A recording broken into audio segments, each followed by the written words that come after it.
Who contacted you? Because I understand Bob Ezrin has said in several interviews, and Bill Coyne before he passed, that he made it a press event. He wanted it to be like a big press event because they were going to do this orchestra thing with Kiss and with a choir. How did you find out about it? How were you contacted? I did a lot of work with Kiss, and generally Bill Coyne would call me, or his assistant. Right, they would just contact you directly? Yeah. How did they pitch it to you? Just come on down? Tell me, the address and the time, and tell me to be there. I generally, I did these things for publicity for Kiss. I don't think I was on assignment for another magazine that, called me up. I worked for Kiss. So you would take these photographs and then, sell them to different magazines as sort of a freelancer? Yeah. Yeah, I was always working freelance. I originally saw these photographs in Cream magazine, but I did a lot of work with Cream. Rock Scene. We always did a lot of big stories on Kiss and Rock Scene. Kiss was one of the few groups that actually advertised in Rock Scene, so of course we liked them a lot. Right.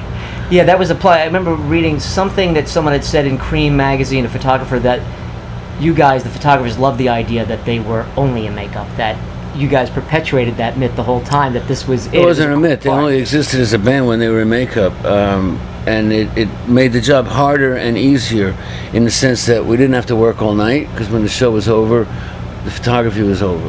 Like, we didn't have to go in the dressing room and get pictures with the stars or go to the after party or any of that kind of thing. On the other hand, to get any pictures of Kiss other than on stage, you only had 10 minutes before they went on, after the makeup was on, before they went on stage, when they were actually Kiss. So there were no pictures ever taken on purpose, of the band without makeup. Right, and you never had that opportunity, or they didn't? I never wanted to. I mean, I worked for the band. I didn't want to expose them. Getting to this session, okay, so you show up at the session. Was there other press there for the session? I don't remember if there was other press there or not.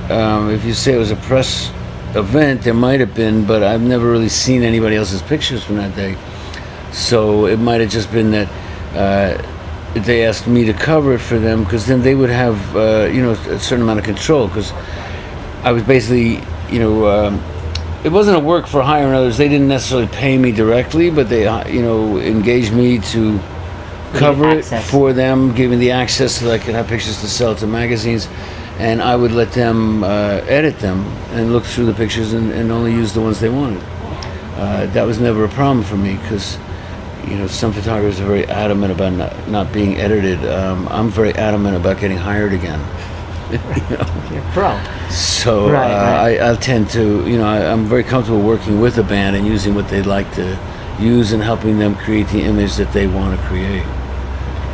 So that day they wanted to kind of create this image of the juxtaposition of this big choir and orchestra with Kiss, which Bob was trying to take them into, Bob Ezrin. Everybody was in tux and tails. Yeah, it was a big step to have an orchestra and a choir for, basically a rock and roll band from Queens, that was started out playing in bars. Right. So this was a big step musically for them.